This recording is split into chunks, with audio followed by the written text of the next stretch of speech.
on January 19th here. Good afternoon. Welcome to the January 19th, 2022 City Council meeting. I'll call the meeting to order.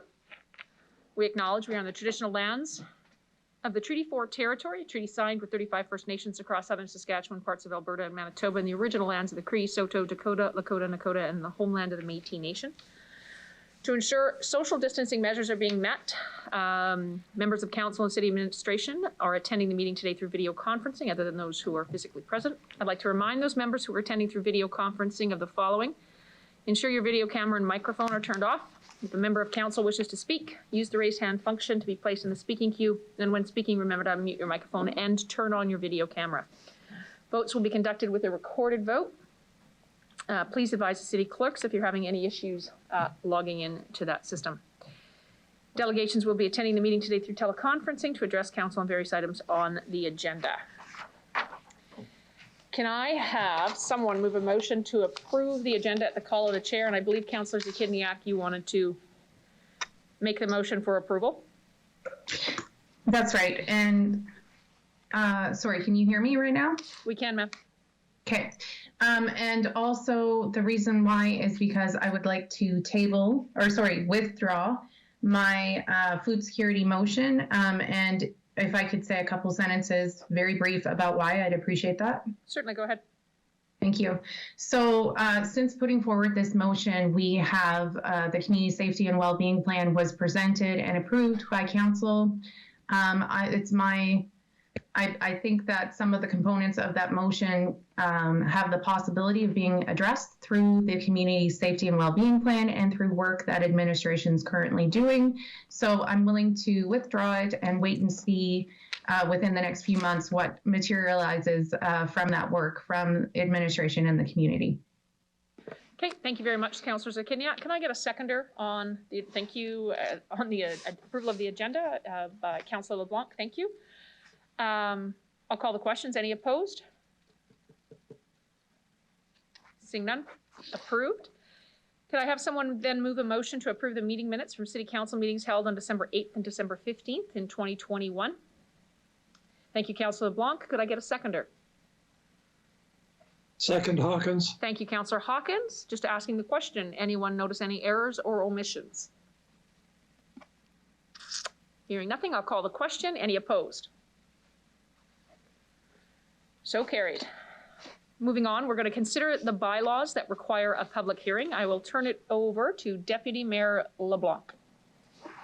Thank you. I move, seconded by Councillor Stevens, that bylaws 2022 sub 1, 2022 sub 2, 2022 sub 3, and 2022 sub 4 be introduced and read a first time. Thank you, Deputy Mayor. Mr. Clerk. Thank you, Mayor. Members of Council, the 4 public hearing bylaws have been advertised as required by legislation. In light of the COVID restrictions, anyone wishing to address Council needed to sign up and do so via teleconference. There were no members of the public interested in speaking, Mayor. So accordingly, bylaws 2022-1 is to facilitate development of a mixed high-rise zoning at 3005 Saskatchewan Drive. Bylaw 2022-2 is to rezone lands to accommodate development of a church. Bylaw 2022-3 is to add a new Regina Exhibition Grounds Direct Control District and rezone the properties at 1700 and 1734 Elphinstone Street. And Bylaw 2022-4 to allow for industrial development in the high sensitivity area of the Aquifer Protection Overlay Zone. Thank you, Mr. Clerk. I will ask that you start the vote.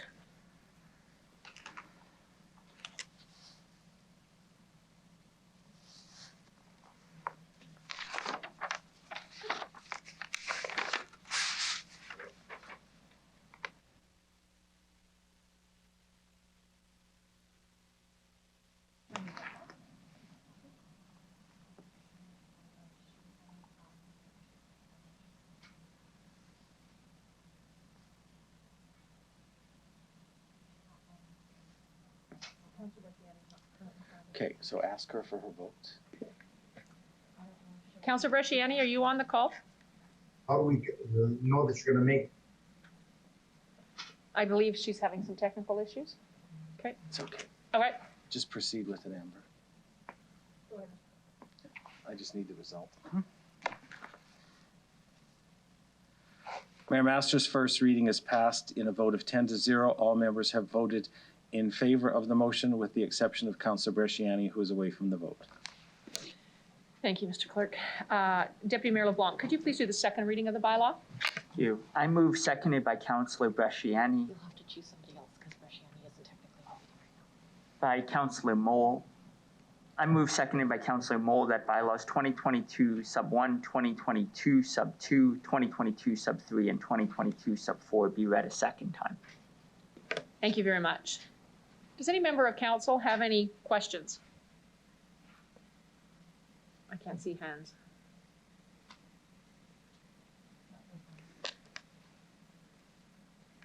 Okay. Seeing no questions, I will ask the clerk to start the vote.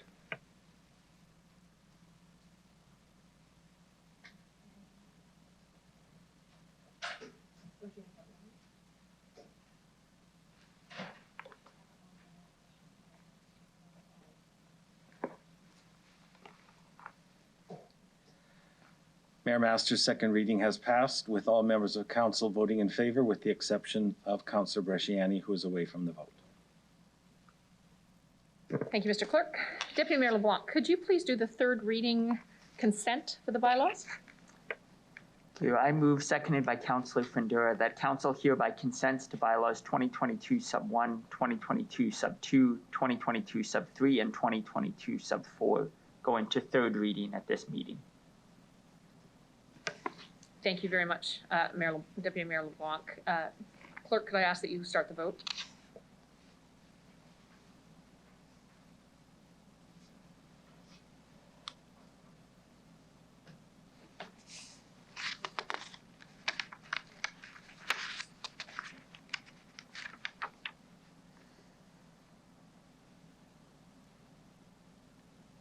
Mayor Masters' consent to go to third reading is passed unanimously 10-0 as required by law and with the noted absence of Councillor Bresciani. Thank you very much. Deputy Mayor LeBlanc, could you please do the final reading of the bylaws? Thank you. I move, seconded by Councillor Shaw, that bylaws 2022 sub 1, 2022 sub 2, 2022 sub 3, and 2022 sub 4 be read a third time. Thank you very much. Mr. Clerk, could I ask that you please call the vote?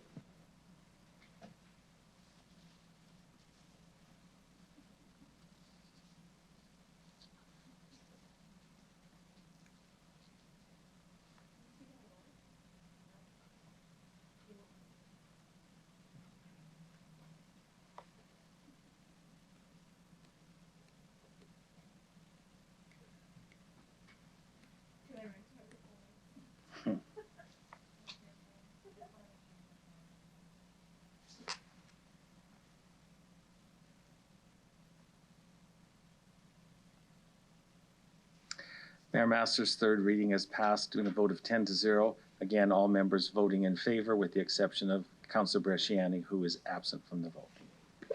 Thank you very much. Moving on, council, we will consider, and I'll have Deputy Mayor LeBlanc will do the first reading of bylaw 2022-5. Thank you. I move, seconded by Councillor Zahidniak, that bylaw 2022-5 be introduced and read a first time. Thank you. I'll ask the clerk to start the vote on first reading.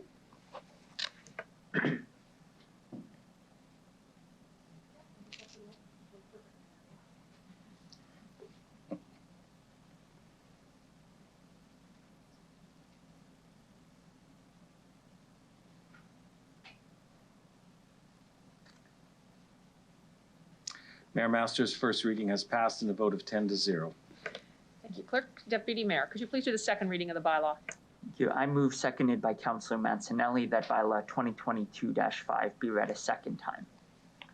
Does any member of council have any questions?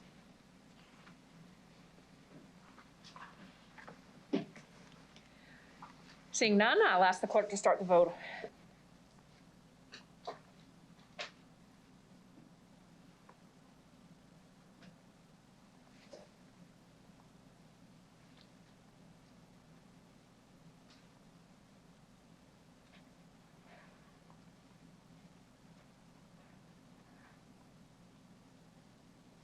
Mayor Masters' second reading has passed in a vote of 10-0.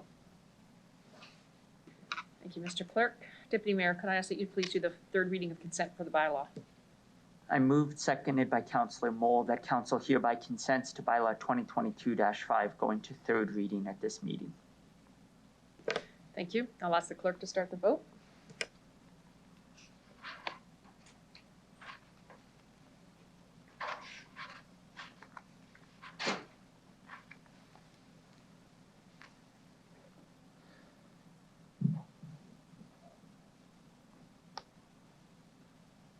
Mayor Masters' consent to proceed to third reading has been approved unanimously as required by legislation. Thank you. Deputy Mayor, could I ask that you please do the final reading of the bylaw? I move, seconded by Councillor Hawkins, that bylaw 2022-5 be read a third time. And I'll ask the clerk to start the vote.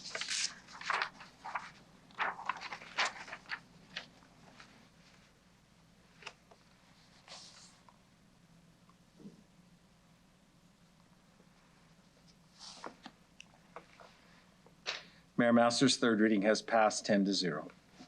Thank you very much. Council, we have a delegation on our next item before us.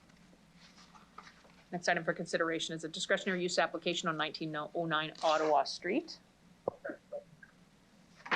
And I would like to call upon delegation Victoria Aspinall, Maybell Developments. Please introduce yourself for the record, the organization you're representing, if any, and where you're calling from. You'll have 5 minutes to address City Council, after which time you'll have the opportunity to respond to any questions that members of council may have for you.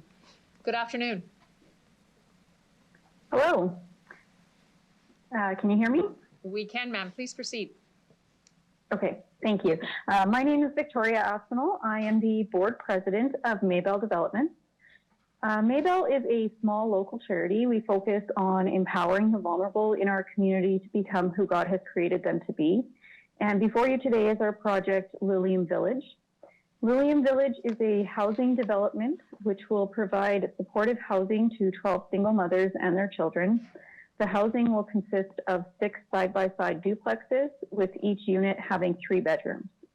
We are considered long-term transitional and anticipate that our families will live at Lilium Village for 2 to 5 years, with their rent fixed at 30% of the household income, while they work to build healthy relationships, increase their education, and improve their employment status. This rent will be flexible and will change on a month-to-month basis. Also included in this site is our plans to renovate the existing building, which will include a 50-space childcare center. This center has been fully funded by the provincial government and will meet a substantial need in the heritage community, as there are no existing childcare centers in that community. Maybell will use the childcare space in the evenings and on weekends to provide programming for our Lilium Village residents. These programs include financial education, soft job skills, and tenancy training. Our focus is on the whole person, and we believe that this will enable those living in the margins in Regina to move from being dependent on others to being socially and economically self-sufficient. I hope that as you consider this development, you will also consider the positive effect that it will have on the future generations in Regina. Lastly, I would like to thank Michael Sleva for all his work in writing the documents for you all. And I would like to commend the city on their 2022 plans for a 29-unit supportive housing development in Northeast Regina. I will be available for questions at any point that you require. Thank you very much, Victoria, for your presentation. Do any members of council have any questions for the delegate? Councillor Shaw? Hi, just a quick question, Victoria. This came across on the planning committee, which was the first I heard of it, and it's a pretty exciting build, is what I can tell. Just a quick question. Can you tell me if it's exclusive to women and families, your development and your building through the chair? Yes, this specific development will be exclusive to mothers and their children. Our reasoning for that is any women who are coming from a difficult situation or a difficult past are not likely to feel safe living beside single males. And so we want to make this a safe environment for those women and children. Thank you. That's all I have. Thank you. Thank you, Councillor Shaw. Councillor Zakidniak. Thank you. So when we discussed this at the Regina Planning Commission, there was a delegation who came forward and just wanted to ensure that this development would be committed to advancing community efforts towards reconciliation. And so I mentioned that to you at the time, Victoria, and my understanding and that delegate had specific recommendations.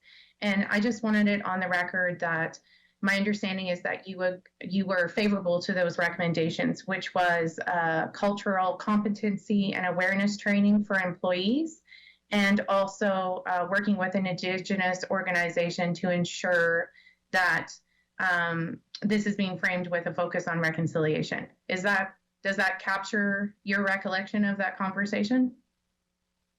Yes. We will be putting policy in place. We don't currently have any staff members. We are completely volunteer run at this point. As our development is approved, we will be hiring on those staff members and will be requiring cultural training for those staff. We are also working on a partnership with Cowessess First Nations, as was discussed at the Planning Commission. This is still in progress, and as they are in startup phase and we are also in startup phase, a formal partnership will come at the appropriate time. Great, thank you very much. Thank you, Councillor Zakidniak. Councillor Stevens. Thank you. Looks like a great project. One question. Just to confirm, this would be accessible to all faiths, is that correct? Yes, that is correct. So we are a Christian organization. However, that is more of our heart in the project itself. And we do not require anyone that is taking part in the programming or is a tenant to be of any certain faith. Thank you. Very needed project. Do you have a timeline once we go from this approval? What's the next step and when might we see these facilities open? We are hoping for an opening date of fall 2022. Once this is approved, we do have work to be done in terms of funding and the construction planning. However, we have undertaken a bit of that construction planning already and feel that we will be able to reach that date. So thank you. Thank you very much. Thank you, Councillor Stevens. Councillor Fundura.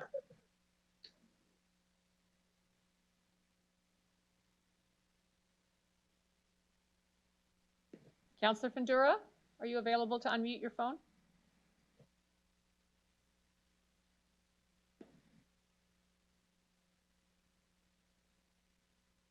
Sorry, you're still on mute. If you're on a phone, try *6. Just 1 second. There we There you go. go. You're good. Yeah, technology, darn it. To you, Mayor Masters. Ms. Espinal, a quick question. Thought just occurred when you mentioned about housing and renting, providing housing to vulnerable ladies that come in from maybe a not so great relationship or things. Security. Would that be security would be on their own behalf, or would your community or your group provide some of that protection for the vulnerable individuals that are there? Mayor Masters? Yes, so the security will be provided on a case-by-case basis. If we do have residents who are at risk of from a specific person or people, then we will be providing those security services at that time. However, we are flexible that we will not need security services year-round, just based on who our tenants are at that time.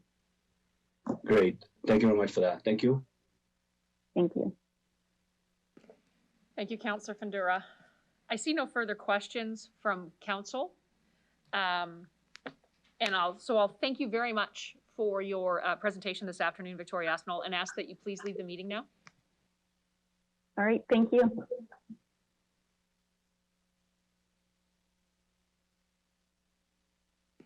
We'll now consider item CR 22-1, discretionary use application of 1909 Ottawa Street. Councillor Vendura, could I ask that you please introduce the report? Thank you, Mayor Masters. I'm having some difficulties. Looks like I'm cutting out here. I'm not able to, but you can hear me now, right? We can, sir. Please proceed. Okay, thank you. Mayor Masters, I bring report CR 22-1, discretionary use application 1909 Ottawa Street.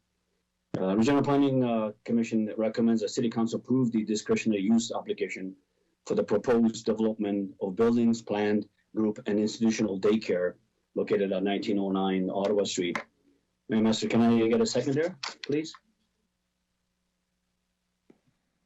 Shaw. Thank you, Councillor Shaw. Thank you. Mayor Masters, applicant proposes 6 duplexes, as we heard before, as well. The applicant Maybell Development is proposing a daycare for the up to 50 children in the existing church building. The property is on residential low-rise zone, which allows both of these developments to be considered through the discretionary use application. Mayor Masters, as you heard, the delegation and commission and council reading the report, this is well suited for the neighborhood. We're going to be gaining 12 units added to our affordable housing stock. And if we comment on Regina Comprehensive Housing Strategy identifies the need for larger supply of rental and affordable housing. So land use, this is a perfect fit. Also, AMS is near transit. So if you look about individuals living in the area without having vehicles, transit is nearby, it fits. Plus, it's a Victoria Avenue urban corridor, so it's well reached. It's on the main road. Daycare in this area is well needed, and if you ask anyone around, that has been asked for quite a while. And again, in our OCP, it fits with the goals and policies of our OCP. It makes total sense. Talking to Heritage Community Association, they are in favor. Administration supports this development, Mayor Masters. Planning Commission voted unanimously. Mayor Masters, Commission seeks concurrence. Thank you. Thank you, Councillor Fundura. Any questions from council members on the report, or dialogue if you wish?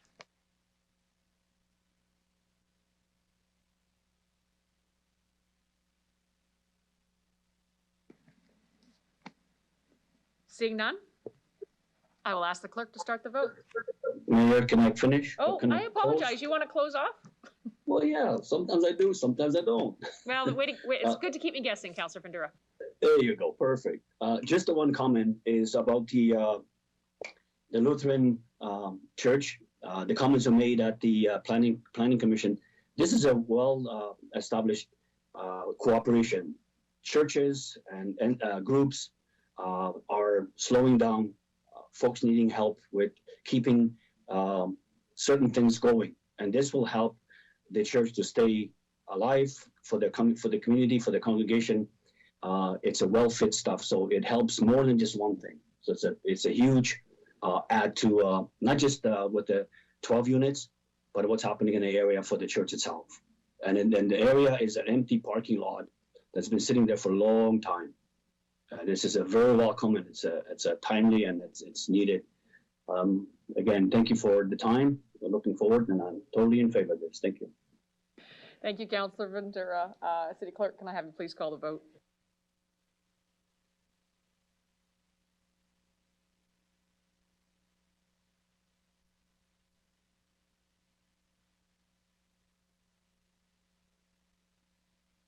Mayor Masters, if I can just add, I am still working with city staff to get onto the system. If I can provide my vote to the clerk when he needs it. Please go right ahead. Councillor Bresciani, if you'd like to say it verbally right now, please go ahead. Thank you. In favor.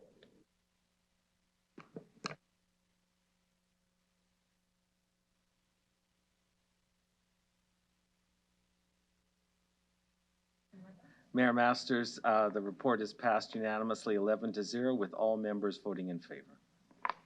Thank you very much. Council will now consider item CM 22-1, which is a supplemental report, COVID-19 update. It is a receive and file report, and actually, just before I turn your mic on, do you want to speak to it? They can't hear me, so. Yeah, just ask for a vote for this one. Got it. Okay, and we'll also speak to at the same time the Omicron variant, which is a supplemental report to CM 21-26, tabled at December 8th, 2021 meeting of council. Can I have some move a motion to receive and file CM 22-1? We'll have administration speak to it shortly. Oh, thank you, Councillor So LeBlanc. moved, Andrew. Oh, thank you, Councillor Stevens. We'll have you second it. Mr. Holden, would you like to speak to this? Just ask if anyone's opposed. Yes, and through you, Mayor Masters. So good afternoon, and Mayor Masters and members of City Council. It's okay. It's okay. So as the city continues to respond to COVID-19, we've been providing regular updates to council. Today, there are 2 reports in front of you. The first was submitted for the December 8th meeting of council, and it was tabled until today. And then, of course, there have been a number of developments since then, and those were detailed in the supplemental report. So today, the reports focus on 5 areas. So the transition of Camp Hope residents to a temporary indoor shelter, the measures taken by Regina Transit to protect riders and staff, along with the current service levels and ridership data, and then, of course, the proof of vaccination and testing requirements for city staff. And then there's a general update just on COVID-19 and the Omicron variant, and of course, the contingency plans that we've put in place for city programs and services. So the first report detailed, the transition of residents from Camp Hope into a new emergency shelter. In that situation, there was very close partnership and discussion with the police service, the Ministry of Social Services, Regina Treaty of Status Indian Services, and the Sask Health Authority, and the camp volunteers to find a safe indoor space. And that shelter is currently operating at full capacity. On the transit front, we continue to use a number of measures to protect both passengers and our employees, additional cleaning practices, personal protective equipment, and protective barriers. In terms of transit, ridership has been slowly increasing, particularly since students returned to school in September. And since then, conventional transit has returned to full service, with ridership at 60% of the pre-pandemic levels. And paratransit operating at 80% capacity due to lower demand, with ridership being at about 65% of pre-pandemic levels. So the report indicates that the provincial government has extended the public health order requiring masks and proof of vaccination or a negative test to February 28th. Initially, that was set to expire on January 31st. Back in October, that's when council applied the requirement to most of its facilities, and compliance has been extremely high with very few customer complaints. And I just want to take the opportunity to thank Regina residents. They have cooperated in terms of wearing masks, showing their proof of vaccination status when they've been accessing our indoor city services. As of now, we don't know how long we'll need to keep these measures in place to protect the public and our staff. The last few weeks have seen significant increases in cases nationally, provincially, and in our city as a result of the Omicron variant. And reports indicate that this variant causes milder illness than the other variants, but it is much more transmissible. So just, in recent days, in terms of the province, on January 17th, the 7-day average of new COVID cases was 1,208, a 36% increase from the previously reported 7-day average. And, new cases, numbers and hospitalizations are climbing. And the test positivity rate is the highest it's ever been at more than 40%. So again, of those 1347 new cases that were reported on January 17th, there were 268 in the Regina zone. So the one thing that we do know is that the statistics, the trends, the information is more or less changing daily. I had a meeting this morning with Dr. Hennick, just in advance of our discussion this afternoon, and asked him specifically, how active is Omicron in Regina? His response, there's 200 to 300 cases daily in Regina. There's anywhere from 1,100 to 1,500 cases in the province. And again, those are the cases that are reported through PCR testing. We know that the recommendations or the guidance around PCR testing has changed a bit in terms of if you're highly symptomatic or you have worsening symptoms, you should get, or worsening symptoms, you should get a PCR test. So we know that those numbers don't reflect the rapid antigen tests, and they don't reflect those that are choosing not to use tests or just ignore their symptoms. So the situation in our community is very active. That said, we have activated our EOC to level 1. We monitor the impact on our staff in terms of sickness and sickness due to COVID. What I can say, and I can have Sean Chowdhury give some more detail if council wants to get some additional information, is that at the present time, we are not in a situation where staff illness is impacting our ability to provide services. Transit is an area where we've made a slight reduction in some of our schedule, but we are able to provide and deliver all of the services right now that citizens expect. So those weekly EOC meetings track our case numbers in terms of COVID and illness in our organization. And then, of course, the main focus is, are there any operational adjustments that we need to make? And obviously, if we need to make those, then we'll bring those to council for consideration. And I think, citizens in Regina, residents of Regina, users of city facilities, I think they have been taking the advice of Dr. Shahab. And that is that we do not gather, we avoid large crowds, we wear the best mask possible, and we should be concerned about the fit, and that you stay home if you feel unwell, and you work from home if possible, and you test frequently. Our facilities, our usage, we are seeing a number of Regina residents, we're seeing parents make choices, we're seeing organizations make choices. People are being responsible in terms of making their own personal decisions as to whether they'll attend city facilities, participate in fitness activities, or whether they'll restrict some of their attendance at various events. So with that, be more than prepared to answer any questions that council may have. Thanks, council. I had messed up a little bit from a technical perspective. We were speaking to CM 21-26. Can I have someone move a motion to receive and file the CM 22-1, which was a supplemental report, and we'll move on to more of the discussion. Thank you, Councillor LeBlanc. Can I have a seconder? Councillor Stadnicek, your hands up. It's just a receive and file, and we'll move on to discussion. So then I would need a mover for CM 21-26, the COVID-19 update that Mr. Holden just provided. Thank you, Councillor LeBlanc. Could I get a seconder on that one? Hawkins. Thank you. I'll go with Councillor Hawkins on that one. So I've got a mover, I got an administration is introduced. Okay, Councillor Stadnicek, you're up for questions.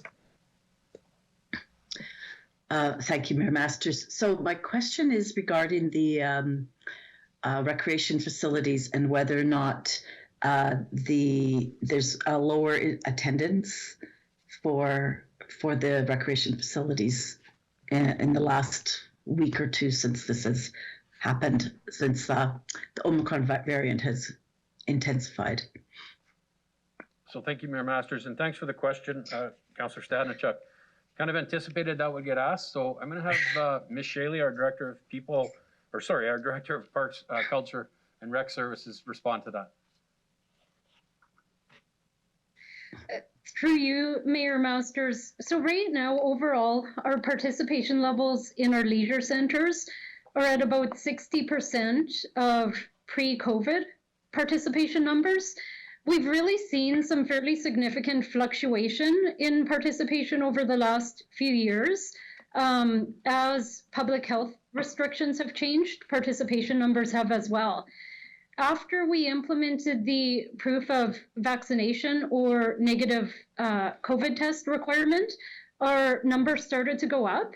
And so they peaked at about 70% of our pre-COVID levels just before Christmas. But over the last couple of weeks, we have seen a bit of a drop in participation. I do want to share, though, that we're finding that people aren't withdrawing from programs. They're not canceling their passes. We're just seeing a drop in participation while people are off in isolation. So we're seeing people away from our centers for 5 or 10 days and then coming back to our centers after that. So that's specific to leisure centers. Our arenas are a similar trend. We're seeing our schedules at our arenas are fully booked. From time to time, teams will cancel a booking if a number of their players are ill with COVID or in isolation, but they're canceling a single booking at a time. So we're not seeing overall impacts to the schedule as a whole. Okay. A secondary question through the chair. I have had some residents reach out to me to say that they would like to see a mask policy at our facilities where while you're exercising that you would continue to wear a mask. Has recreation facilities heard that concern as well? So through your masters, I'll start and then ask Ms. Shaley to comment further. I asked that question this morning of Dr. Hennick just to say what would be, the advice around individuals wearing a mask while they're participating in fitness activity. Of course, we do respect all of the other guidelines around making sure that there's proof of vaccination, that people are wearing a mask when they're in the facility. It's actually when they're working out. We do space out our equipment, et cetera, to make sure that that physical distance is still in place. There are a number of individuals that, depending on their health situation, when they're physically exerting themselves, they're just not able to wear a mask. So it would be somewhat difficult to monitor, but I'll just ask Ms. Shaley if she's heard any concerns about that in our facilities. Through you, Mayor Masters, the number of people who are wearing a mask while they're actually working out is quite small as a percentage of overall participation. We have checked in on what other fitness facilities are doing. We've also looked at what Saskatoon is doing, and it is consistent in most facilities that people are required to wear a mask while they're moving from one space to another, but not during physical activity. We have heard some individuals say that they would not be comfortable participating with a mask on, which is probably the trend that we're more often hearing from our participants. Okay, thank you. No more questions. Thank you, Councillor Stadnichat. Councillor Stevens. Thank you. Through the chair, the mayor and city manager have had many conversations with Saskatchewan Health Authority officials. We know that some neighborhoods, specifically core neighborhoods in Regina, have had some of the lowest vaccination rates in Saskatchewan. Any comment from the SHA on how they propose to increase the vaccine uptake in some of these communities? So through your masters, that's a discussion that we haven't had with SHA in some time. You'll recall that earlier on in the pandemic, I know that Mayor Clark and Mayor Masters had a challenge. I know that SHA worked quite consistently with the city and other agencies in terms of looking for pop-up sites, etc. Of course, they've always utilized what was originally ITC and now is the old Costco. But they do schedule regular pop-up clinics throughout Regina. So I do believe, they use the Mamo-Weyatahten Center, they use some of the libraries. I think they are committed to getting into neighborhoods where they can really encourage people to be able to take advantage of the vaccine or the booster. I could probably add in here as well, because I have had a discussion with officials about this very issue. They're looking to some of the organizations that serve those communities, whether that be RITSIS or as Chris Holden has highlighted, Mamo-Weyatahten, reaching out to multicultural agencies as well as some religious temples and churches in an effort for the pop-up clinics to continue to access individuals. The SHA mobile clinic continues to go and show up at the shelter spaces. Salvation Army, Carmichael continue to do the outreach necessary so that they're available to continue. It looks like some of the numbers aren't increasing, but I think from the staff's perspective, even if they give out 20 vaccines, that's 20 vaccines that didn't exist before. So they continue to do that work, and using the booster shot availability as another avenue to continue to get back out into there and perhaps attract more folks who haven't received their first or second doses as well too. Great, thank you. My last question is for, well, either administration or Councillor Bresciani. Frost Festival. I'm really looking forward to this. I just want to confirm we haven't received any warnings from SHA. This is an outdoor festival. All the guidance so far is outdoor. Awesome. Anything we should communicate to the public or that we should know as a point of concern?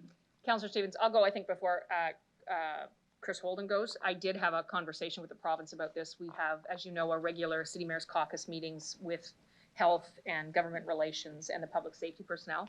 And due to it, the nature of it being outdoors, the province right now does not have a view that it's at any risk of being canceled or postponed. So that's the province's position as of right now. I'm not sure how much lead time the festival needs in the event that changes, but if we keep in mind that the expectation is for us, based upon the modeling from South Africa and from UK, they're estimating that the peak of this is going to hit February 1st and begin to come down. I'll qualify all of this on a week-to-week basis, that if ICU numbers start to spike in a fashion that modeling would say we're at risk of something else, then that will all change, right? Thank you.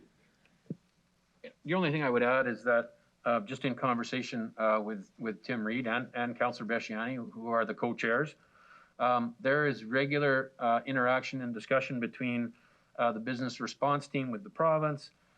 All of the precautions are in place to make sure that we're in alignment with all the public health order requirements. And I know that I think there's a meeting scheduled just to consult with the SHA, with Dr. Hennick, and maybe I'll just let Councillor Bresciani comment further. Go, Councillor Bresciani.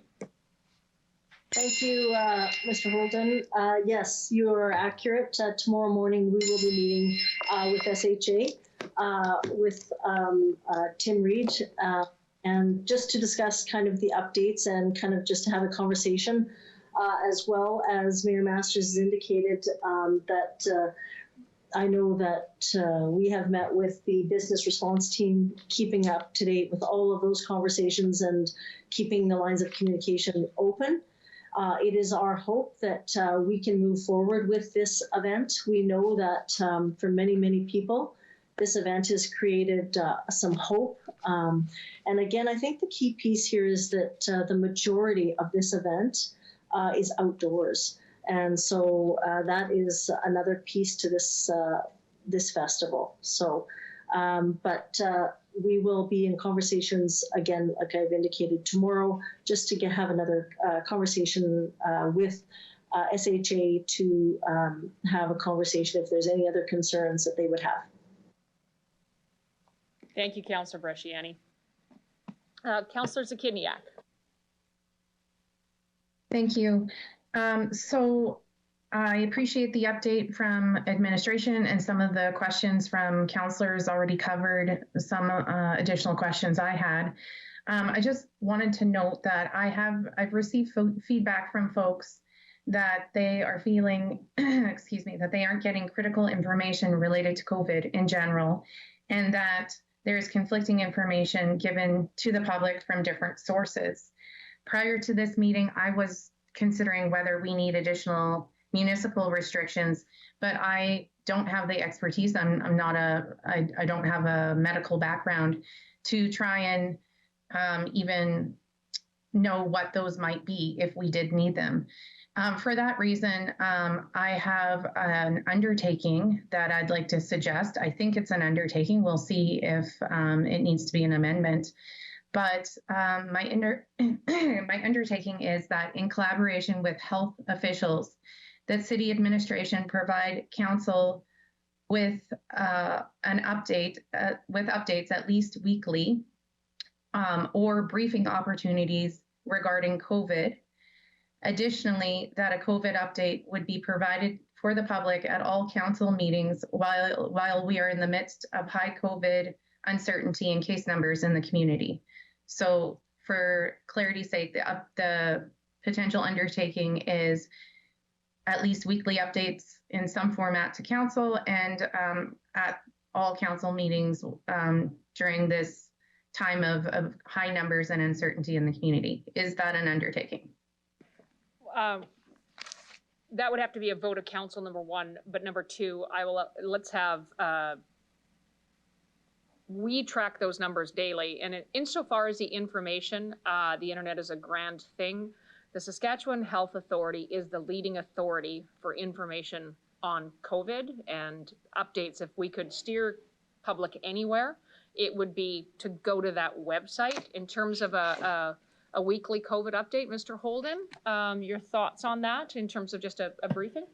So through you, Mayor Masters, I mean, I think there are two main sources of information, and one is, as you indicate, the SHA, and the other is, the provincial media events where, Premier Moe and Dr. Shahab provide regular updates to the public. The updates that we have been providing to council throughout COVID have really been in a response to changes in the public health orders. Public health orders changes have slowed. So every time there's a public health order, of course, we look at our services, our programs, do we make adjustments, and then of course we report that to council. The reality is that the information changes almost daily. So we could provide an update at council, and I would say that that would be a walk-on report each council meeting, just to have a brief update as to the circumstance and status of COVID as it impacts our organization. That we could undertake to bring forward on a bi-weekly basis. I think, and what that would require from council, I think, Mr. Holden, if I'm catching what you're saying, is due to the daily updates that we receive here via communication from Sask Health, that the walk-on briefing would not be available 8 or 13 days in advance, perhaps not even the day before, but that you would bring a verbal update for COVID at council meeting every 2 weeks? Correct. We would bring an update, and it would simply give the latest information and update any adjustments that we've had to make to city programs and services. Councillor Zakidniak, in terms of Mr. Holden, it clearly appears to say that he has no problem doing that at council in terms of a walk-on verbal update based upon the information, clearly understanding with the delegated authority under this emergency order that if something else changes, he would be notifying us otherwise. Would that be acceptable to you? Yeah, that would satisfy the council part of the request. And I think just for clarity's sake, the council meeting part, in relation to providing council with a weekly update as I had requested, I think that I understand that, of course, the Saskatchewan Health Authority is the experts in this area, but I guess I'm speaking more specifically about a Regina-based update, like for our facilities and what we understand in the community. I know that administration is having regular meetings with the Saskatchewan Health Authority. If some sort of summary, potentially on a weekly basis, could be sent to us, even just forwarding the notes of a meeting, I think that might satisfy that. And if there's the desire to have a more in-depth conversation, then councillors could indicate that by email. So I don't know if that is, I'm not trying to ask for too much. I'm hopeful that that information is already out there and could just be forwarded on to council. Okay, sorry, I'm just going to clarify something with Mr. Holden. Mr. Holden, when you talked about council, you talked about every 2 weeks bringing a verbal update. Did I have that correct? I have that correct. That's correct. With the understanding that if something major changed, that clearly you would update council on that, whether that be internal facilities or otherwise. There would be an update to council in the interim. Okay. Okay. I think you would have heard Councillor Zakidniak's comments, so go ahead. So yeah, I mean, I think if you're looking for an email update from administration in terms of the situation in the community, really, I think we're just going to be providing you information that you have already seen publicly, and that I think the majority of residents would see. I think what's important is that we keep this community informed as to how this is having an impact on the city and our services. And of course, if we need to move forward with communications, then we have mechanisms to do that. So I would prefer that we do the biweekly update at every council meeting. Okay, so just to confirm my understanding then, based on your comments and the mayor's, the biweekly update at a council meeting is something that administration is willing to take on. And in the interim, if something significant changes in relation to health restrictions or some other information that council should be aware of in between council meetings, at that point, that information would be sent to council. Is that accurate? Yes, That's correct. That's pretty much how you've been operating since for the last couple of years, right, Mr. Holden? For example, if a public health order changed and it had an implication on the city, our programs, our services, our facilities, then we'd look to how quickly can we make that change to come into compliance. And usually the province gives a little bit of flexibility in terms of giving organizations time to adjust. But if that happened in the middle of a biweekly update, then absolutely we would communicate that to council. And for some of those decisions, if they were significant enough, then we would actually call a special meeting of city council to have that discussion and decision. Okay. And that would be the same in relation to impact on our facilities, although now we feel like we have good contingency plans in place. If that changed, we would receive an update, by email or however, discuss it in other means if necessary, just to clarify. Yeah, yes, just as we have been operating for the last little while, if there needs to be an emergency meeting of council, there would be an emergency meeting of council as we have had before. And so we're still operating under a public health order. So, and administration continues to update as well as respond to questions from council. So yes. Okay. Yeah, I'm satisfied with the bi-weekly brief update at council meetings from administration. So that's, does that wrap that up? Because that's all the comments I have. That wraps that up, as Mr. Holden is more than prepared to do that every couple of weeks. Okay, thank you very much. Thank you, Councillor Zakiniak. Councillor Shaw.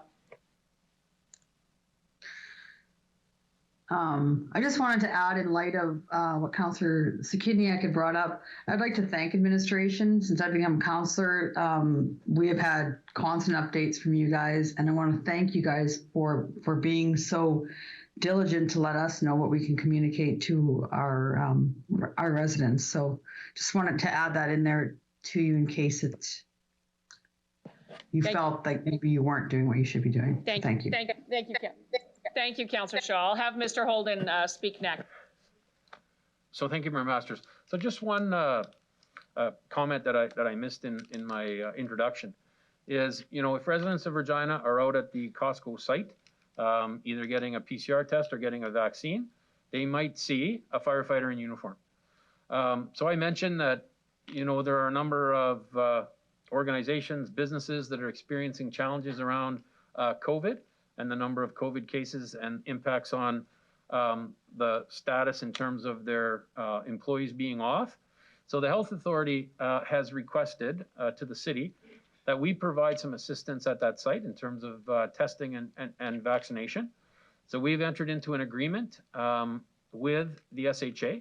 The SHA covers all of the costs of our city staff, but I think it is just another opportunity in terms of looking at partnership and community safety with the Health Authority. So we were very pleased to be able to do that. There is one caveat, and that is, of course, if we start to experience any challenges in terms of our own staffing levels, of course, with Fire and Protective Services, the number one concern for us is to be able to protect the health and safety of Regina residents. So if we experience some challenges, then we'd be able to cancel that agreement, and that works on both sides. So we're pleased to be able to participate. I just wanted council to know that we had entered into that, but more importantly, if residents of Regina see firefighters out there, this is a partnership, and again, it's to make sure that we can assist with the service when SHA is challenged in terms of their staffing levels. Thank you, Mr. Holding. Great thing to add. I see no further comment or question from council. Yeah,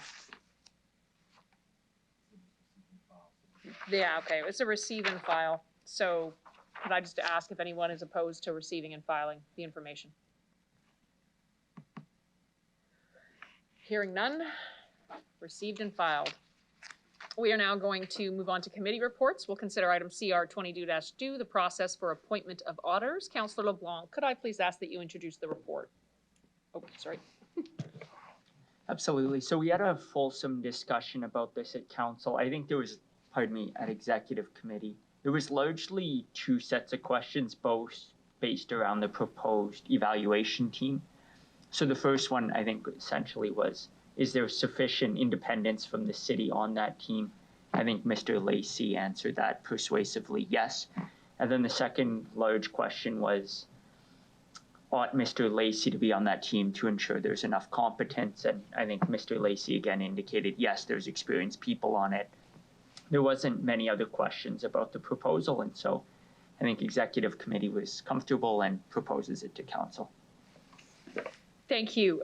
Could I get a seconder on the report? I'll second it. Thank you, Councillor Mancinelli. Are there any questions from members?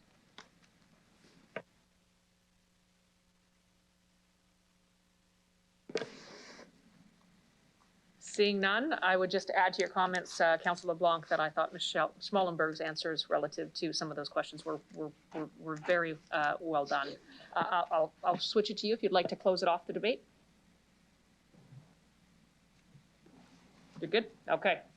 Clerk, could you please call the vote?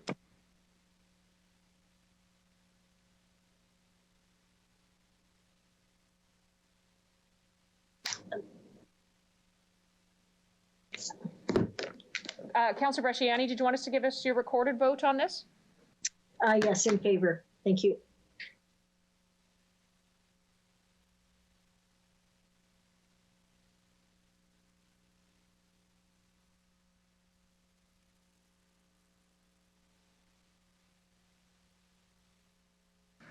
Mayor Masters, the motion is passed 11-0 with all members voting in favor. Thank you very much. We'll now consider item CR 22-3, the renaming of former Regent Par 3 golf course. Councillor LeBlanc, could I please have you introduce and move the report?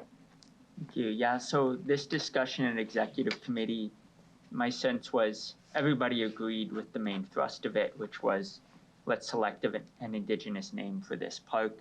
Most of the discussion was about how are Indigenous names chosen, how do they end up on a list of Indigenous names for renaming, and then some slight discussion about amenities at Regent Park, whether it's winterized and so on, but executive committee seemed behind this and so recommends it to council. Thank you, Councillor LeBlanc. Can I have a seconder for this report, please? Stadnichuk. Thank you, Councillor Stadnichuk. Are there any questions from councillors on this issue?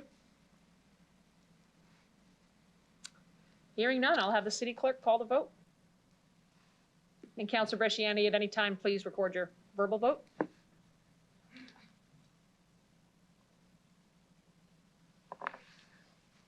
In favor.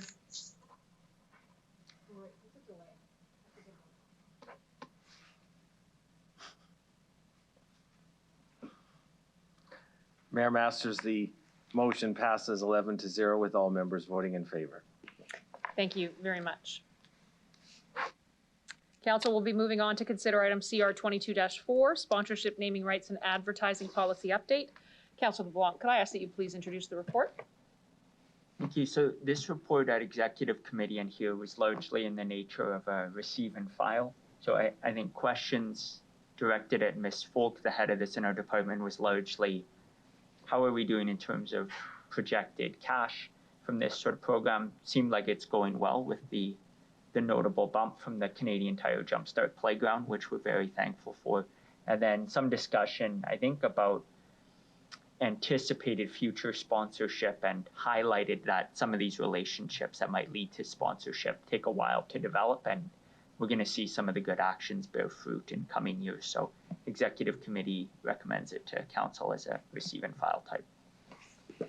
Thank you very much. Can I get a seconder on the report, please? I'll second it. Thank you, Councillor Mancinelli. The floor is open for discussion. Any members of council have any questions?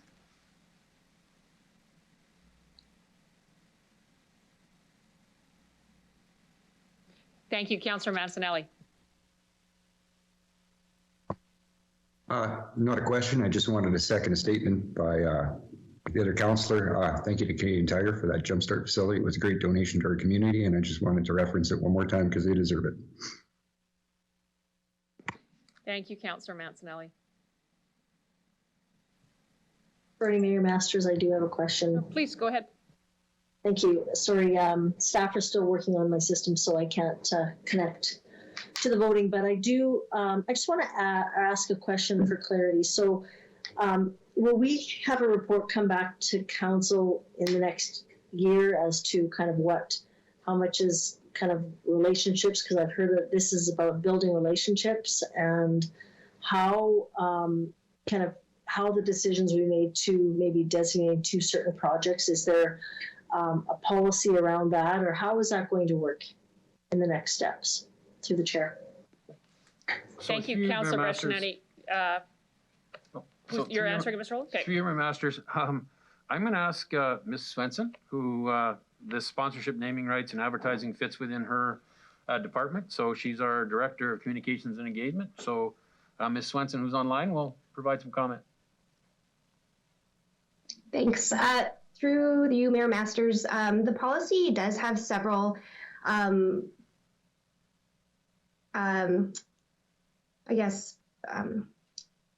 actions in which we would bring a report to council. So there's the delegated authority to different levels of the value of the sponsorship. So once it reaches a certain value, it would come to council for approval. There's also, anytime we would be doing a naming rights, that would come to council for approval as well.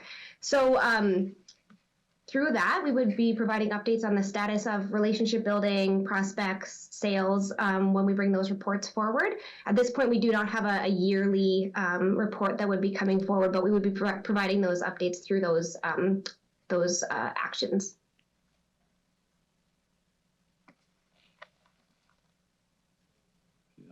Sorry, Councillor Bresciani, you're on mute. Thank you. Yeah.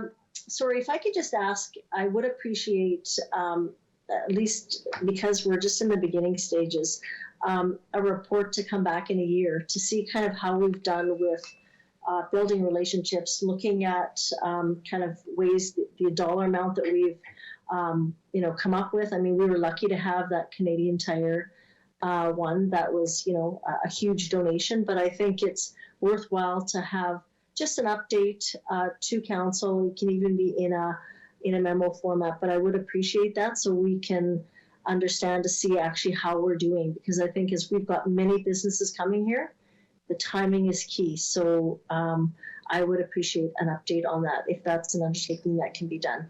Councillor Bresciani, just to kind of firm up your ask, am I correct in that you'd like to ask for the update on the targets that administration has set, just in terms of, they've set a measurement, we would like a report in terms of how things are going and how have they done in terms of achieving their targets? Absolutely, yes, that's it. Okay, Mr. Holden? So through my masters, absolutely, we can bring that report. As we set targets and we move to a more performance-based culture and we have KPIs, then we will be reporting to council on a number of fronts on an annual basis. But I think more than fair, we can break this out specifically and bring a report back in a year. Thank you very much. That's all I have. Thank you, Councillor Bresciani. Councillor Shaw. Thank you. Just to kind of add to what Councillor Bresciani stated, this is where I'm kind of having a bit of a problem with this and how we're reporting it, is because I don't have any of the past history. So I wouldn't know. So say your target is 5 million sponsorship from organizations this year, but last year we had 10 million. So is there any way to have something as a comparable to what our targets are, what we're getting in compared to what we had before, through the chair? So through you, my masters, this is a relatively new policy for the city. So it does go back to council approval on the policy and program development was Q1 of 2021. So the city is really just beginning the journey in terms of looking at opportunities for advertising and sponsorship. Naming rights are few and far between, but that is establishing, the benchmarks within this report and some of the targets. So as we move forward in this program, yes, we definitely have to establish relationships, develop relationships, and then of course we have to go out and do some sales. So, Councilor Bresciani talks about a number of, businesses, major organizations that exist in our community today. And of course, yes, we need to make those connections and try to get in the door sooner rather than later so that we can give those organizations an opportunity to be a part of the community in terms of sponsoring events, advertising, etc.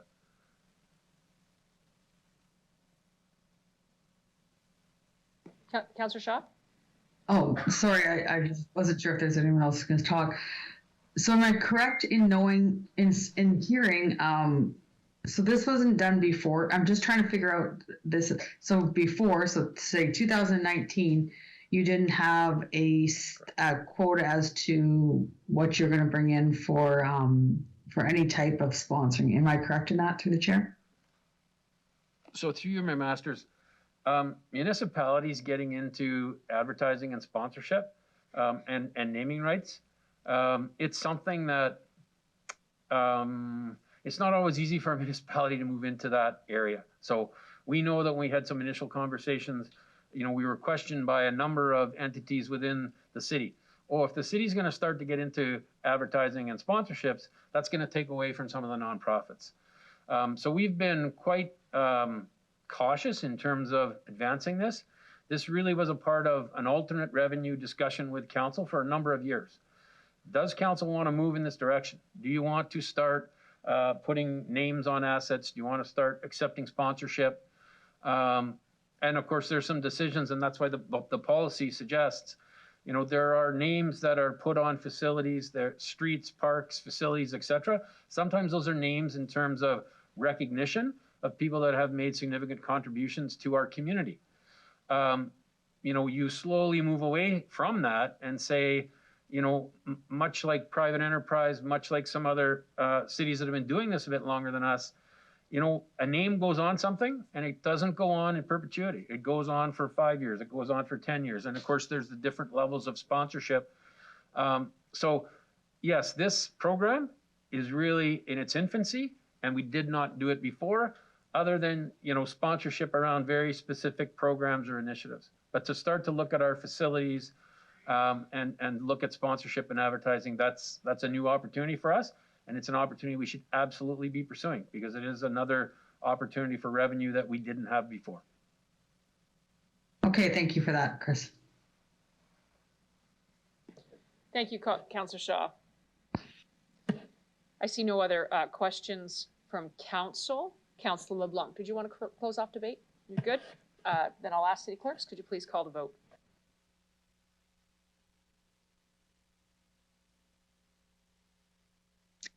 In favor.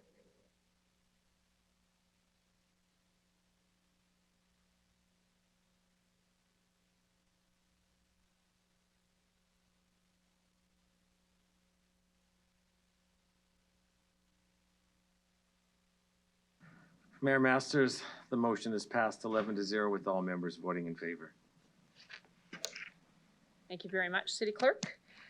We will now consider motion number MN 21-17, School Playground Zone Regulations. Councillor Mancinelli, can you introduce your motion, please? I sure can, but I can't read it right now because I got the wrong thing on my screen. Give me 1 second to get it properly up there.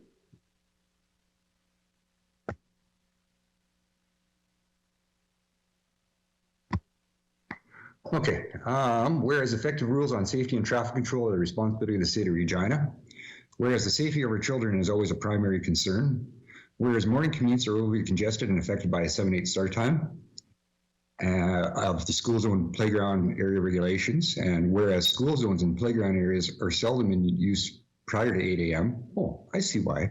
Also got dropped off. There was one more whereas statement I had originally, whereas school zones are often in use after 7 p.m., therefore be it resolved that School zone, playground zone time be changed to be regulated between 8 a.m. and 8 p.m. and displayed in a 12-hour clock format. And administration report back to the executive committee in Q3 of 2022 with the cost and implementation implications for the required signage options.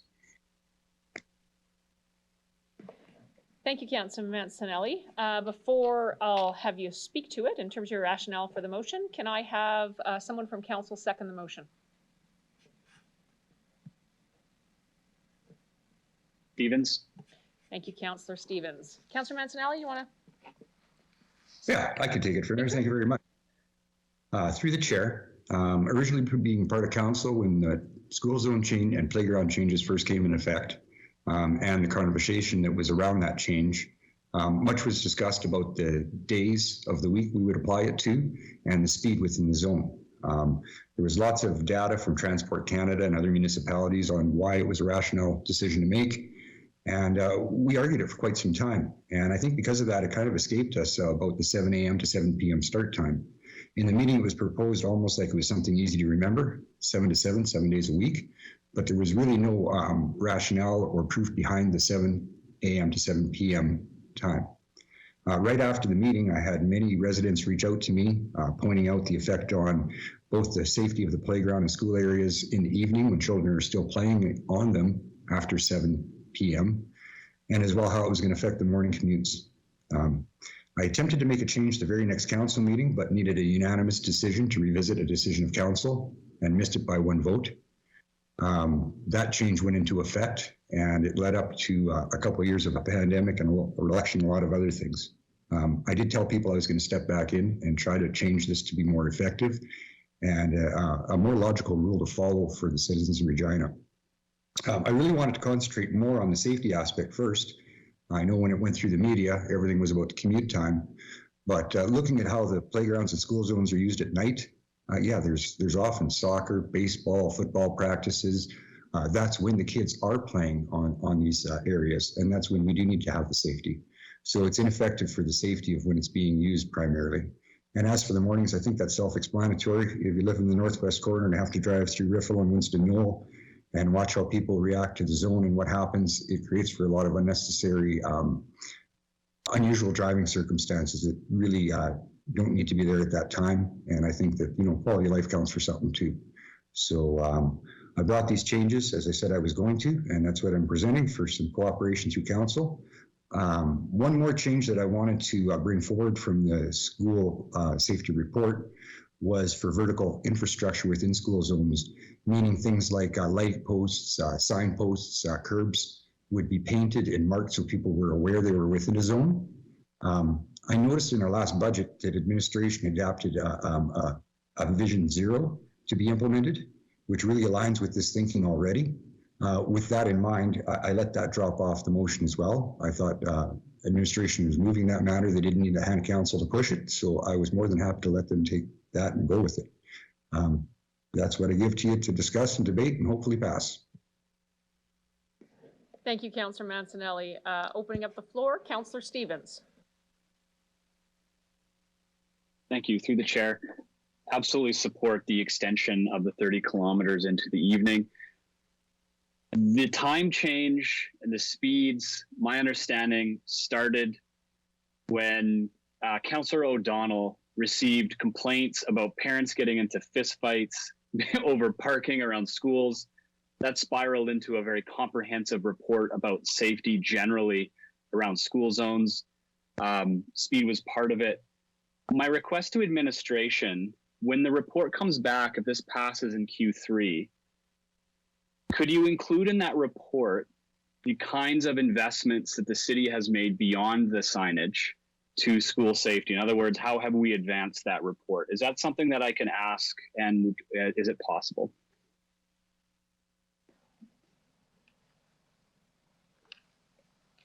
So through your masters, if the report is coming back in Q3 of 2022, then I'm sure that can be included, but I will look for a comment from Mr. Warren, who is our director in that area. Thank you for the question through the chair.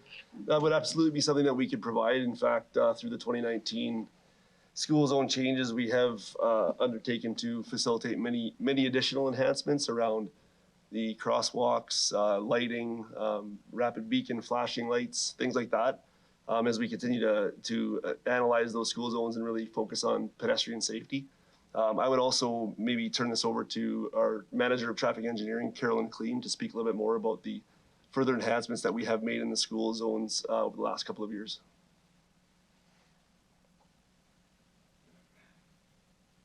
Thank you, through you, Madam Mayor. Just to add to the comments that were already made, we have been doing that. We would be able to include that in any new report if council so wishes. The enhancements that we've made include meeting one-on-one with schools and working with them, looking at unique circumstances there. We've done a review of high schools and to make some recommendations.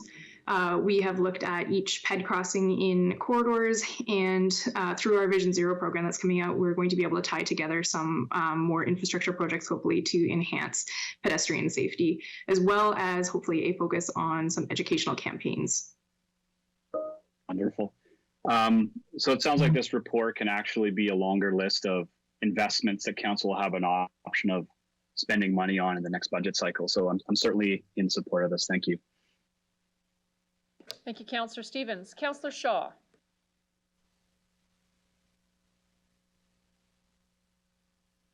Oh, thank you for that. Just a quick question. The changing this time zone from 8 to 7, or from 7 to 7 and 8 to 8, is it as simple as putting a sticker on the sign through the chair?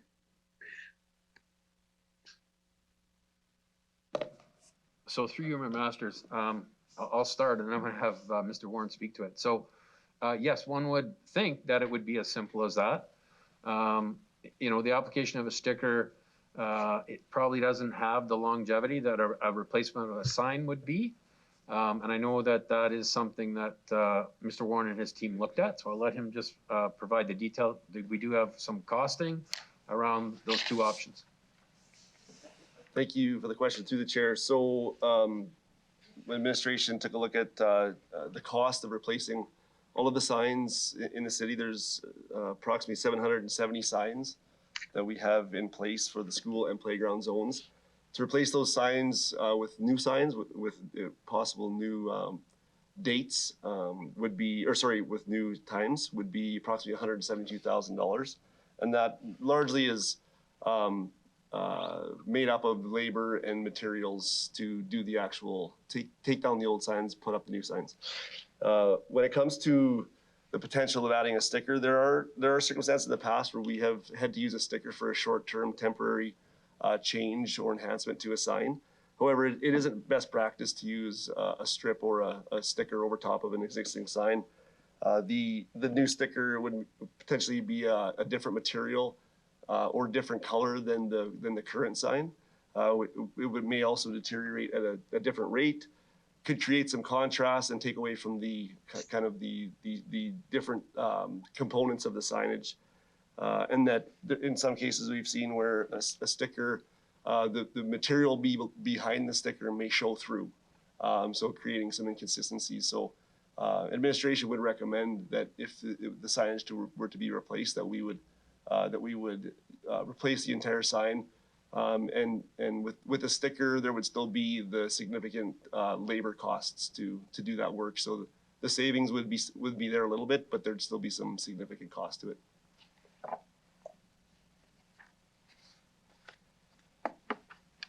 Well, I would offer my services to go around to 770 signs in Regina and put the sticker on if we could do that. I'm just going to leave it there. Thanks.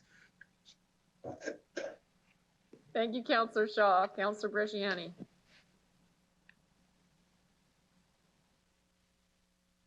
Thank you very much. Just in regards to the report that's or what's coming back, I would like to add that so we'll come back with a cost of what this will cost to do. That's one. And then the other one is options to look at if it's beacon, flashing lights. This has been something that has been, I know, on council's radar for quite some time. when Councillor O'Donnell raised it back, as Councillor Stevens has indicated, we had CA come forward, we had both school divisions come forward, and there was a real, there was engagement with the schools, that kind of thing. So they did a lot of engagement around that to come up with the proposed. The one key point that I think, though, is really missing is what else can we do? Like, this is just the time thing. It's okay that, I mean, that many people see that as, you know, almost a cash grab. But for us, I think there is some safety. And if councillors are wondering, you know, why onto the weekends, like Saskatoon, we've heard that they don't do it over the weekends. We know that the schools are used over the weekend.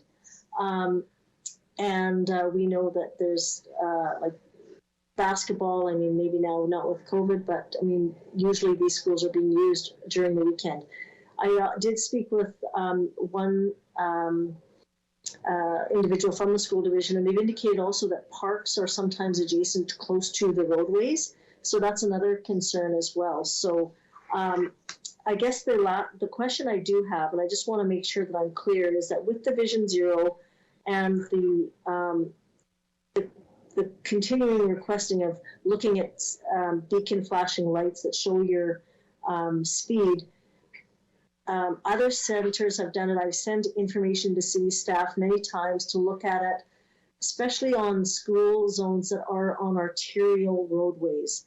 Is this something that would be considered when this comes back, and part of it as a costing? Through the chair. Mr. Warren. I'll ask Mr. Warren to make comment.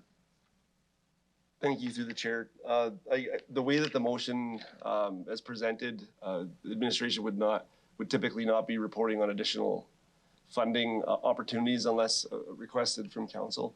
I guess I would also like to speak to, we do have the Vision Zero, as mentioned before, a program that has been approved by council. And as part of that overall effort to really enhance safety of our roadway network and to eliminate any fatality from ever happening in our community is really the overall goal for that program. And things like school zones and residential speed limits and things like that would be part of the overall vision to you know, for the city to take a look at and prioritize based on available funding and quite frankly priorities in the community. So there are definitely going to be opportunities moving forward where we can look at enhancing our road network, the safety of our road network, whether it's a school zone, a playground zone, or just, you know, high traffic locations. Regarding the rapid beacons, so we have recently, with our current funding, deployed some of those rapid beacons, and we've been putting those forward at various locations where we have had traffic safety issues in the past, and really want to enhance the pedestrian safety in our community, and we've undertaken to rotate some of those around. So there are things that we have done. I would maybe ask Ms. Carolyn Killeen to further expand on the use of the rapid beacon program, because it is something that we are employing out in the community as we speak.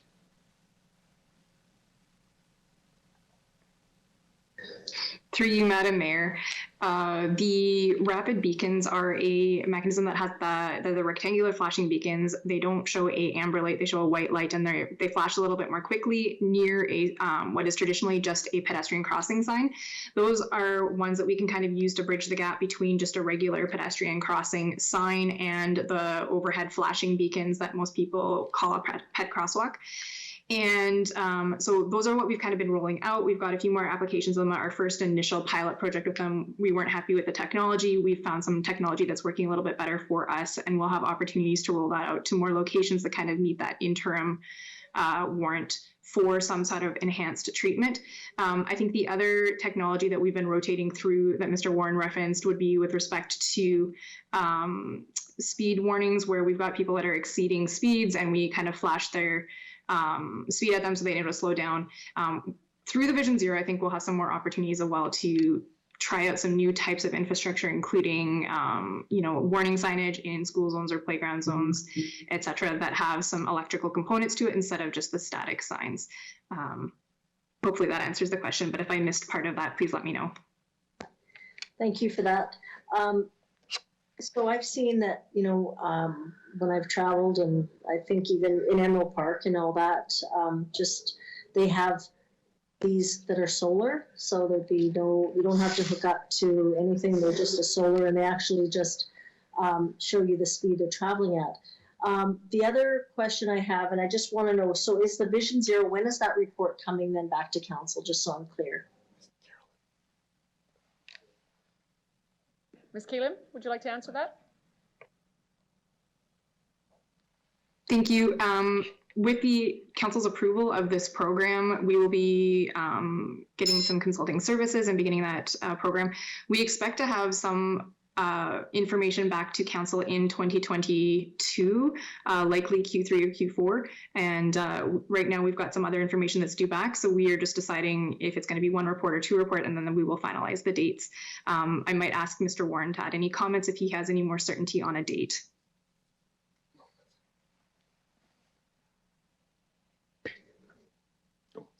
Through the chair, Ms. Kaleem answered the question. We, again, are engaging a consultant, and we'll work with that consultant to help us establish and build that program. We'll come back to council for more direction once we have some of the details and criteria to present. So it would be for sure in Q3 or Q4? Yes, we're looking to bring something back later on this year. Yes, that's correct. Okay, so I guess the last,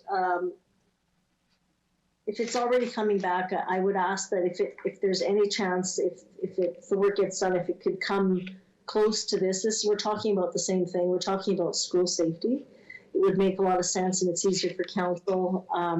The last question is there going to be any at all consultation with the school divisions just to let them know what this motion is saying? So, because this is, their territory, I get that we make the decision making, but will there be some communication with school, because they'll hear this in the media, to what is being talked about here today?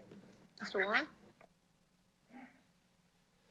Through the chair, so as part of the 2019 school zone process, we did significant engagement with the school, with each and every one of the schools, and we continue to do that engagement as we enhance the crosswalks and the other safety enhancements in each one of those locations. So that would be something that we would be continuing to do and engage with the schools to ensure that we're meeting the needs of their students and people that attend those schools.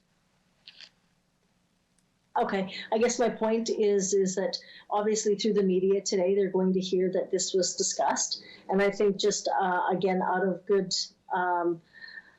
coordination, communication, it would be great just so they can understand kind of the detail of what this motion is asking. And so just, again, I think it's just something good that I think the city could do just to ensure that everybody's on the same page. That's all I have. Thank you very much. Just want to ask for clarification on the two resolution sections of this motion. So as I read it, point 1, change the school zone signs. That sounds like that will happen immediately if this passes. And point 2 says we'll talk about signage options in Q3. I suppose I want to ask the mover, am I right in understanding that that is not what this actually means? In fact, no change to when school zones are regulated would take effect until this report comes back in Q3. Can someone confirm that to me? Maybe Councillor Mancinelli or other. Thanks, Councillor Rock. Councillor Mancinelli? I wrote it with the intention of having the school zone times changed, as well as, I guess, reporting back on the costs necessary, because I think that most council wanted that, and I didn't want to be disrespectful in the motion. The language and the ambiguity is, I guess, because of my written skills. I'm sorry about that. If there's a discrepancy and you can see a friendly amendment to correct it, to make it more fluent, please do. I think the intention is to get an approval to change the speed in the school zones to go from 8 a.m. to 8 p.m. to know the cost behind the sign change and implement it is what I want to achieve.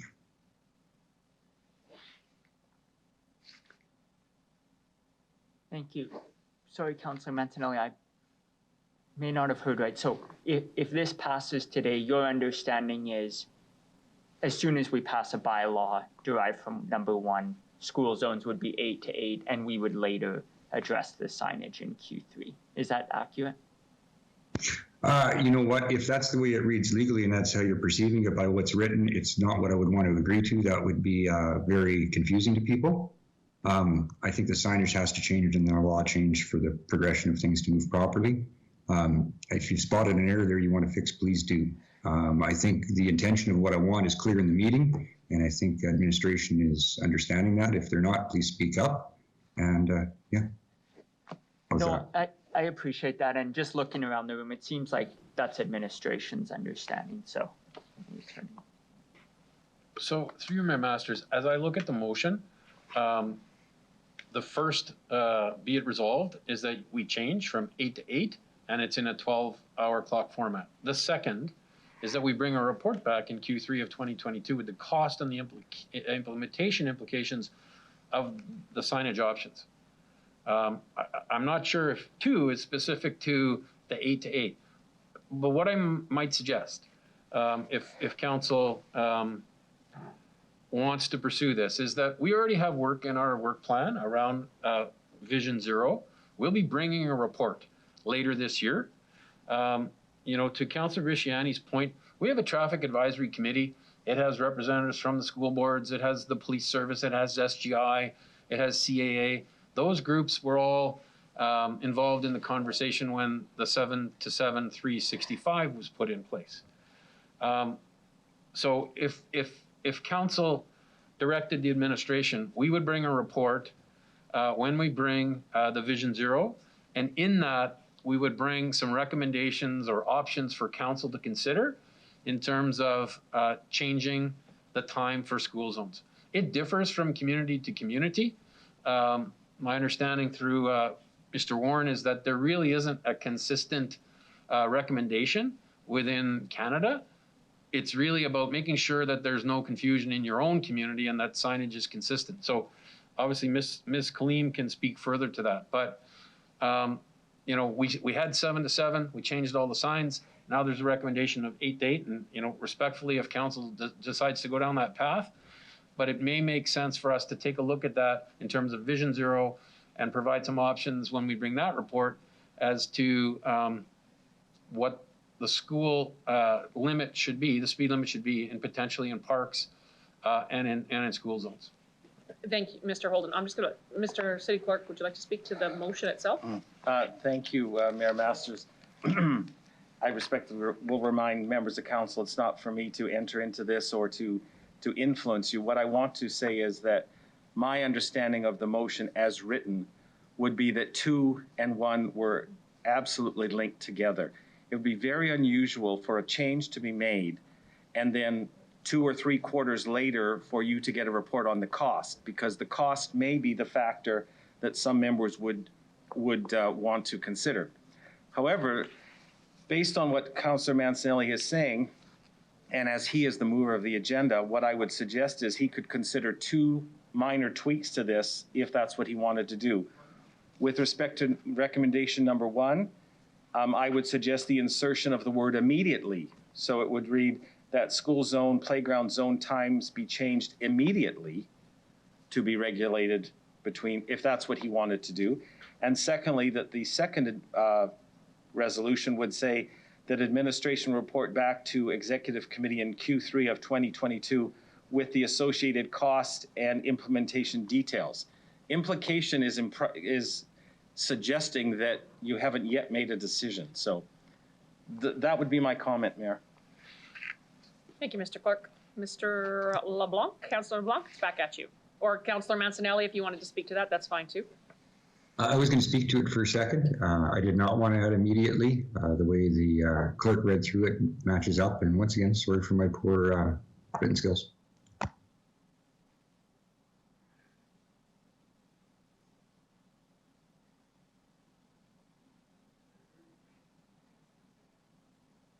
Sorry, Councillor Mancinelli, just, I apologize, but now I'm confused based upon Councillor LeBlanc's question, and your answer was that you did want it changed immediately. What you're suggesting is you don't want it changed immediately and that you are looking for the costing in Q3. Yeah, correct. I agree with how Mr. Nicole surmised.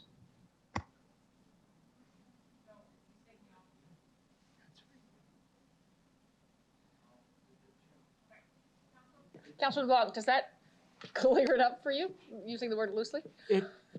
It does, and I suppose as long as administration understands that from what Councilor Mancinelli said, I'm happy to not propose any amendments to that. I do have a few more questions, but I'm happy with that. I do. Thank you.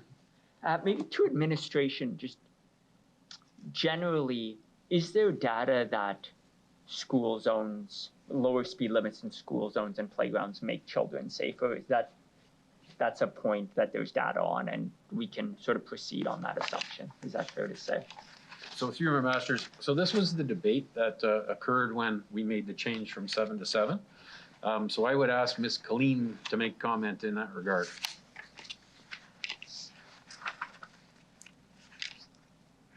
Thank you. Through you, Madam Mayor. Yes, we do have data that indicates that slower driving rates in school zones do lower the risk of injuries.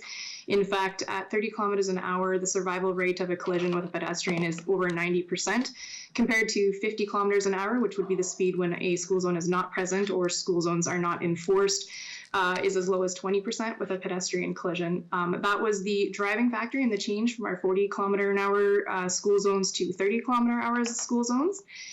And the discussion around the time limits initially was a focus on consistency and setting expectations for drivers so that every time they're in a school zone, particularly on morning commutes or PM commutes, that they're used to slowing down so that when school kids are present, the chances of compliance are much higher. And I would just say as well that in discussions with the school zones, I believe we have data that indicates about 50% of the schools have programming that is before 8 a.m.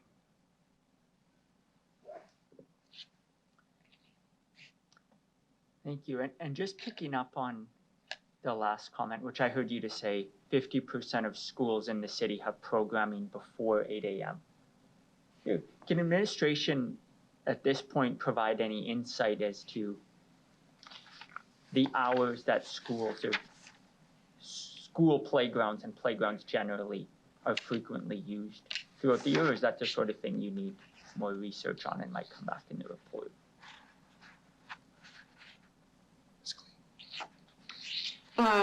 Sorry, through you, Madam Mayor, with respect to data on usage in school zones, I think we would need to get more data. We would only have data during the peak times that we know students are present. We wouldn't have the time when they're not typically present to compare and contrast with. Yeah.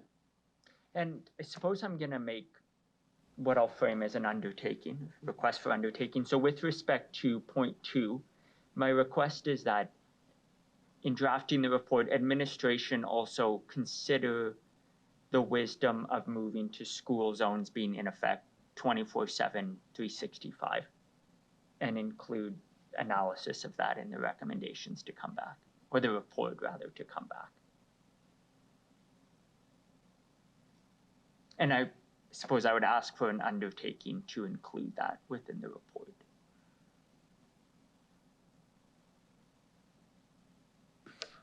Thank you, Councilor LeBlanc. I'll ask perhaps Mr. Warren and Mr. Holden, would that be within the purview of Vision Zero? Thank you, through the chair, through you, Mayor Masters. Yes, I believe that that would be in the purview of the analysis that we might do through the Vision Zero program. Again, it's an opportunity to holistically look at traffic safety measures across the community in all different areas. This would be something that we can provide some information on. Thank you. Maybe just one more point of procedural clarification. So that's certainly useful to know. That will come back in the Mission Zero report. I understand as it is now, that report would be distinct from the one contemplated at point 2 here. And so I suppose my question for clarification is it right that the Mission Zero report would come back to us before that contemplated in Q2 here? Someone confirm. Through you, Mayor Masters, I think the motion is asking administration to come back in Q3, I believe, and that would be in close alignment with our goal to bring the Vision Zero information back. And again, as part of that, the original plan for the Vision Zero program was to really, with the consultant support, look at all of the different things that we could do across our community to really enhance traffic safety for both vehicles and pedestrians, and eliminate any fatalities happening.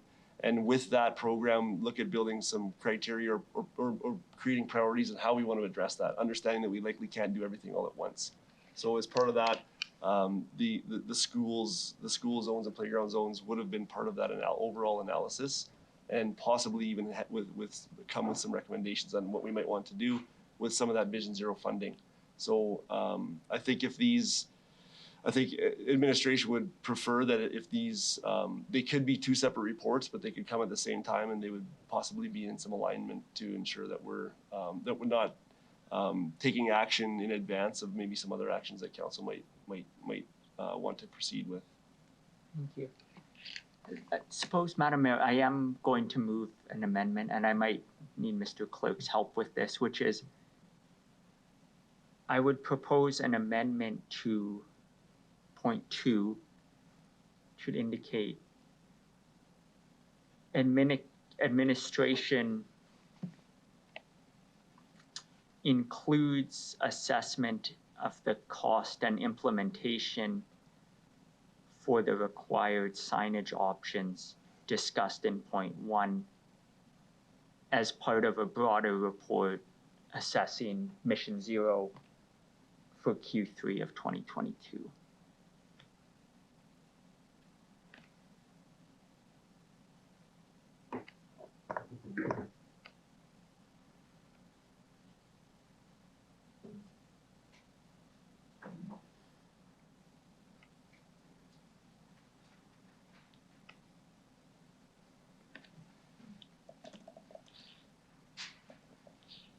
Madam Mayor Hawkins, on a procedural point, Thank you, Councillor Hawkins. Please go ahead. I wonder through you if we can't ask Councillor LeBlanc why he wouldn't just table this matter until after the Vision Zero report is in recognition of the fact that, as we've heard from Mr. Warren, the Vision Zero report is large enough to encompass this whole matter. Councillor LeBlanc? I think that's a good question, Councillor Hawkins. I suppose the one thing that I thought was in my way in doing that is my understanding is we have to table a report to a specific meeting of council.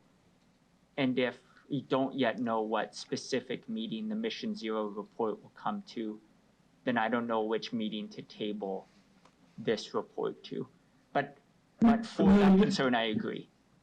Madam Mayor, procedurally, I think it's sufficiently defined to meet the requirements of specific, just simply to say that at the time when the Vision Zero report comes forward, because we've heard that that report will be coming forward before the end of this year. So without a date, it's specific to a matching report. Ms. City Clerk, was that? Thank you, Mayor. Based on what Councillor Hawkins has said, I would agree. What we would just need to do is in the minutes or the motion could be amended accordingly, just to say to be considered in conjunction with the Mission Zero report anticipated in Q3 of 2022. Somehow link them together that way. And that way, particularly my office will catch, if one came with the other, we would work with admin to bring them together. It doesn't have to be tabled, it just says in conjunction with the Mission Zero report, as is on the screen, anticipated. Yeah, that's good. I think that meets my needs. Council, the motion or the amendment, which we'll be looking to Councillor Mancinelli to see if he'll take this as a friendly amendment, and Councillor Stevens as seconder to consider this. Councillor Hawkins, you had a point of order in terms of tabling it. Would this be sufficient? I imagine, Madam Mayor, that both 1 and 2 would be tabled until the Mission Zero report is brought in.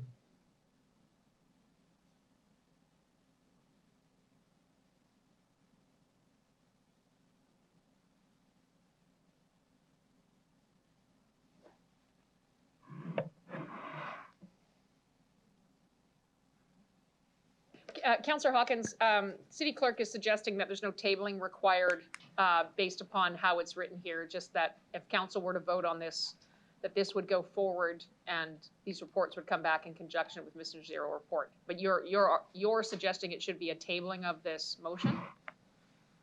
Madam Mayor, my concern is that the Mission Zero report will deal with experts that can provide information, data information on the hours as well as on the cost implications. So my suggestion was that the tabling of the whole topic be left until we get the Mission Zero report and the additional information and data expertise that'll be in that report.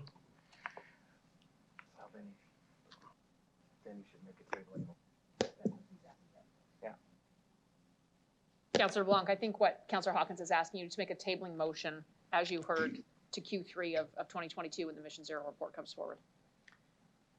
I would make that motion.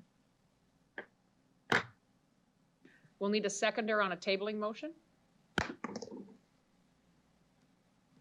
I'll second that, Councillor Shaw.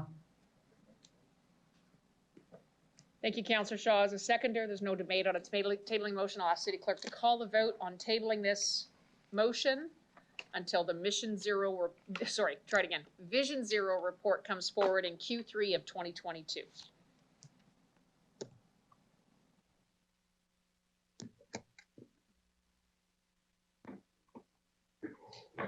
Madam Mayor, my Surface has kicked me out, so if I could just vote verbally in favor.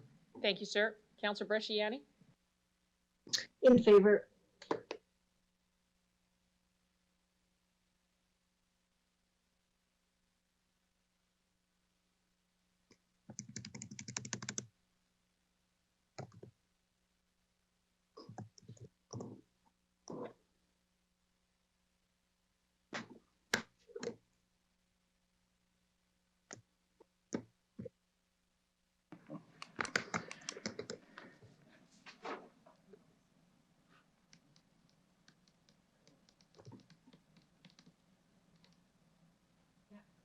Councillor Stevens, we're waiting on your vote.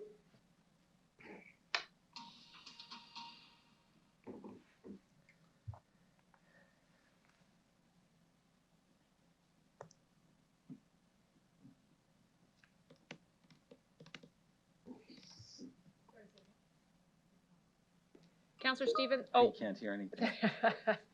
Councillor Stevens, now I'm chatting. Do you want us to, can you hear me?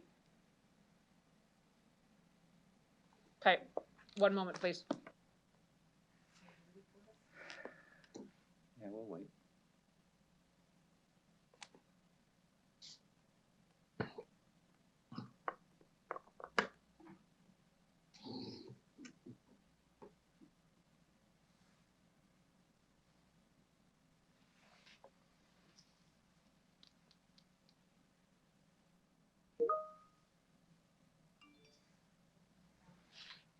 Thanks, Councillor Stevens. We're just waiting for you to vote on the tabling motion. Now we can't hear anything again, according to the chat.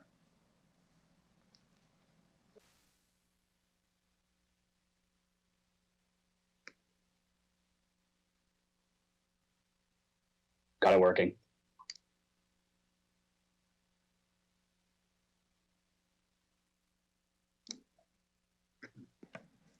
Councillor Stevens, can you vote, or do you need to do it verbally?